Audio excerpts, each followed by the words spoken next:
Hello, Standard Maths, and welcome back to McGrathematics. Today for your lesson, we're looking at medical calculations using formulae and equations.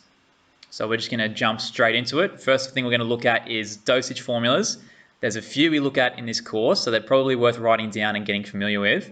The first one we're looking at is called Freed's rule. Okay, this is a general rule used for calculating dosages in terms of like medicine for children aged 1 to 2 years, so for babies.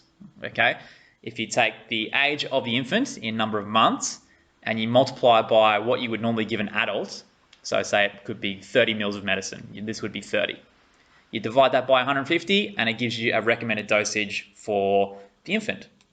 Okay, the next one is called Young's rule. This one is for older children, so usually for 1 to 12 years, so as opposed to babies, more toddlers and young children. The way we calculate this one is we do the age of the child, this time in years, not months. Once again, multiply by the regular adult dosage. Divide that number by the child's age again, plus with 12. And once again, that will give you an estimated dosage for your child. And there's one more that we use, which is called Clark's rule. And this is just for children in general. It's applicable for any ages, but is a bit less exact, I would say. So the estimated dosage is the child's weight as opposed to age. Now we're looking at weight in kilograms, multiplied by the adult dosage, and then divided by 70. All right, so those are the three formulae we're going to be applying for the start of today's lesson. So let's have a look at a couple examples.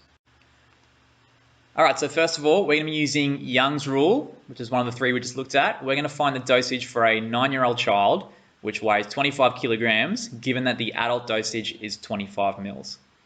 So first things first, we need the formula, which we hopefully just wrote down. It was the one in green for Young's rule. So the age of the child in number of years, multiplied by the adult dose, divided by the age of the child plus 12. So we'll substitute in our information from the question, which is what we need. So we have the age of the child is 9 years. The regular adult dosage we have here is 25 mils. And we're doing divided by the age of the child, once again, 9 plus 12. Okay, so the question gave us the child's weight, but for Young's formula, we don't actually need it. So that's just trying to sort of misdirect you. Sometimes a question will give you more information than you need, just to make sure that you know what you're doing. All right, so we'll calculate that by doing 9 times 25 over 9 plus 12 on the calculator. And we get an answer of 10.71 mils, okay? So that means if we're giving an adult 25 mils, we need to give a child who's 9 years old about 10.71 milliliters. All right, and for the next one, we're going to be using Clark's rule, again, one of the three we wrote down.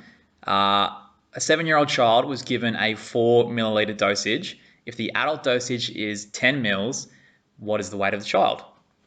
All right, so Clark's rule is this one. It's the child's weight in kilograms multiplied by the adult dosage divided by 70. Now, this one is a bit more challenging because we are applying an equation here because we've already been given the child's dosage. We've already been given the left-hand side of the equation. That's 4 mils. We've been given the adult dosage of 10 mils. What we're trying to solve for is the weight of the child in kilograms. Okay, so if we substitute the information into the formula, we end up with this. Okay, I'm just letting M equal the mass of the child, just like an unknown. You can write X or whatever you want. So we have unknown times adult dosage of 10 divided by 70 gets us an answer of 4 mils, solve for M. All right, so the way I'd go about solving this equation is I would multiply both sides by 70 to get rid of the fraction. So times 70 on both sides. On the left, we'll get 4 lots of 70, which is 280. And on the right, we get multiplied by 70 and divided by 70 cancel off. So we get this. And remember, M times 10 or 10 times M is just 10M.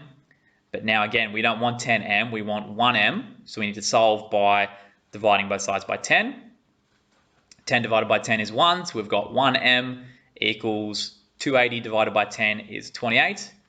So we have solved for M, the mass of the child. This child is 28 kgs. Okay, so there is our answer. We'll go on to the next one now. Tiny bit more challenging, I would say. We have a container has 250 capsules and is labeled as containing 30 grams of a drug. Okay, so 250 capsules is 30 grams. How many milligrams are in each capsule for the first one? All right, so let's think about this. If we have 250 capsules equaling 30 grams, and we want to find how many milligrams there are in just one capsule. All right, so first thing we need to know is that a milligram is 1,000th of a gram. Okay, so 1,000 milligrams gets us 1 gram. All right, typically most things in the metric system convert by 1,000. This is no exception. So if 250 capsules is 30 grams, and 30 grams is going to be 30,000 milligrams. So now we have to ask ourselves, well, if 250 of these capsules is 30,000 milligrams of this drug, how are we going to find out the weight of one capsule? All right, if you said to yourself, we need to divide, congratulations, that's correct. We need to take both of these numbers and divide them by 250. Okay, because 250 divided by 250 is just 1, so we get 1 capsule. And on the right, we have 30,000 divided by 250, and the calculator gives us an answer of 120 milligrams. Okay, so we've gone from 250 caps is 30 grams, which is 30,000 milligrams, and we've divided both by 250 to get the weight of 1 capsule. Okay, for the last example today, we have a patient receiving 1.5 litres of medicine over 8 hours. What is the required drip rate in millilitres per hour? Okay, so the problem we have here is that we're giving this patient 1.5 litres over 8 hours, and we want to know how many millilitres that is per hour. So first thing we need to do is change our litres into millilitres. So once again, metric system, hopefully you're aware that 1,000 millilitres makes 1 litre, which means that 1.5 litres would be 1,500 or 1,500 millilitres. Okay, so if we're doing 1,500 millilitres over 8 hours, how many millilitres is that each hour? To get that answer, we need to divide by 8. All right, so if we split this 1,500 into 8, that'll give us the amount for each of the 8 hours. So I'm going to take this fraction, I'm going to divide top and bottom by 8, is how I like to think of it. Because now on the bottom, we have 8 divided by 8, which is 1 hour, which is what we're trying to find per 1 hour.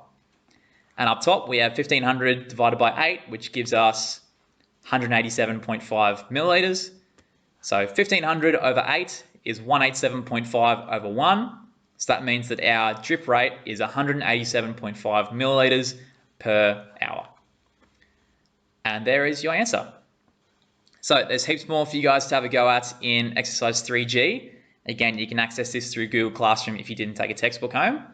And if you're having any troubles, please send me an email whenever you like, and I'll help you out. That's it for today. Thank you for watching. I'll speak to you soon.